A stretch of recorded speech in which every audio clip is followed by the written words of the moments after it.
Salut, eu sunt Alex și cu un tutorial de cum să faci o capitană Minecraft. Păi, asta e primul meu tutorial. Adică am și un texture pack. Awesome.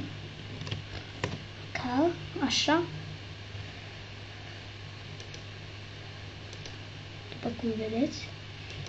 Trebuie să spațiu liber. Am aceste iteme, după cum vedeți, pentru un lucru, singur lucru, capcanul și toaia pentru capcană. Putem să facem capcana și noaptea. Nu spuneți, se face noaptea și nu putem. Așa capcană puteți să o faceți și pe multiplayer. Eu am inventat-o, se numește capcana împânzită. E super tare. Mai întâi le pânză, dacă ai o sabie de diamant, după ce scapi de pânză, dai de bedrock. Fiindcă știu că e o ușă de nu e așa de fapt. Păi dacă vedeți acest tutorial, sper că o să-l faceți și pe multiplayer. Vă rog frumos, dacă l-ați văzut. Și sper tare să știți, e cel mai tare tutorial pe care l-am făcut eu vreodată. Adică l-am mai făcut, l-am mai exersat ca să văd și eu cum este. Că vreau să fac și eu un tutorial cu el.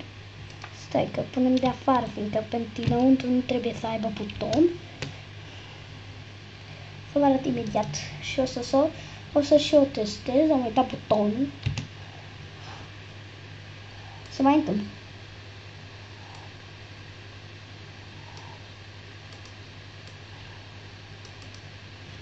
Ok. Luăm butonul. Punem aici, fac.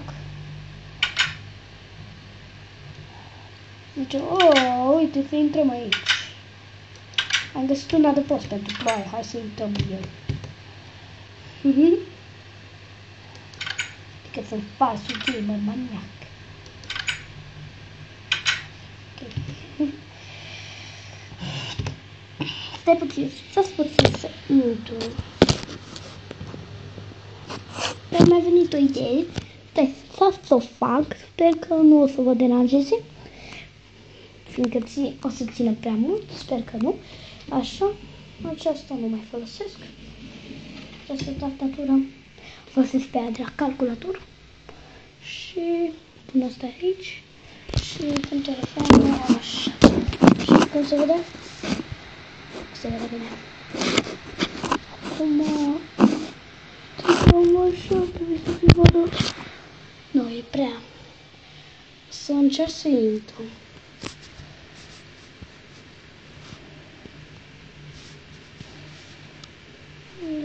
Până atunci. O să încerc să intru cu asta. Până atunci vă veți uita la fața mea. Adică așa. Am intrat și stăm înăuntru. Cum nu trebuie pânza? Că să vă arăt ce trebuie să faceți.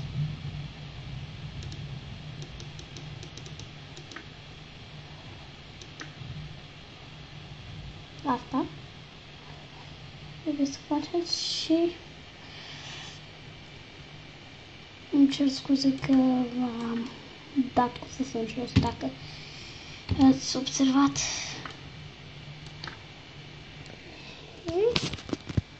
Ok, bine așa?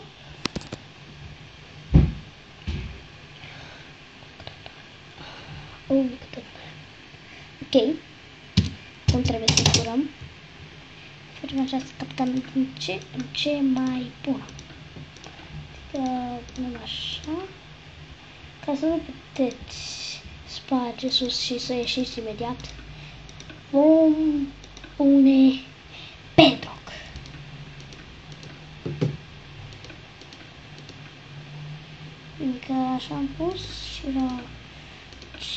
altă capcană. Vreau fi pus așa ca să nu poată ieși lava. Acest texter pe care îl știți e defat. Texter. Acest texter pe se numește defat. Oh, nu. Am stricat-o de tot.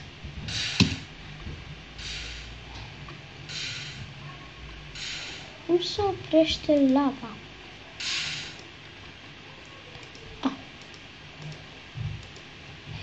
Iau un bucket și pac!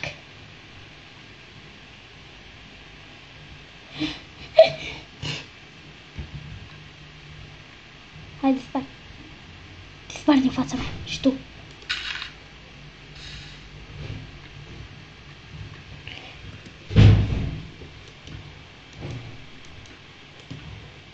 Ok. Să știți că nu neapărat trebuie să fiu așa capcană. Puteți să scrieți diamante gratis. Și după aia vă scoate ăștia. Doamne, și astea deschise. Ce n-ai? Ba! Ce? Dacă studiu de asta cu lavă, ce se întâmplă?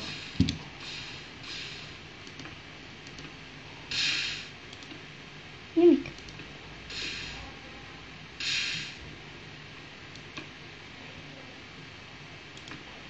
Faci partea din spate ca să nu observi cade lavă și după aia zice: oh, știu, asta e o capcană. Nu pot să văd nimic.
Alex, era și pe noi. Stai puțin, că fac și eu o capcană aici.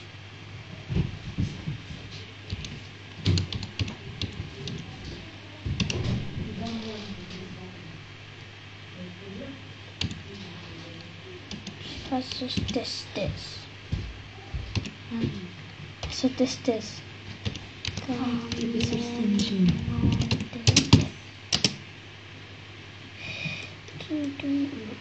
De ce se aude așa? Ce? Stai puțin. Dai să pui lava.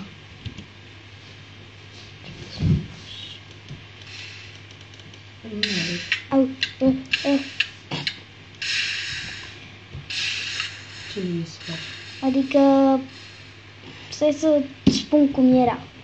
Cu sabia poți să spargi pânza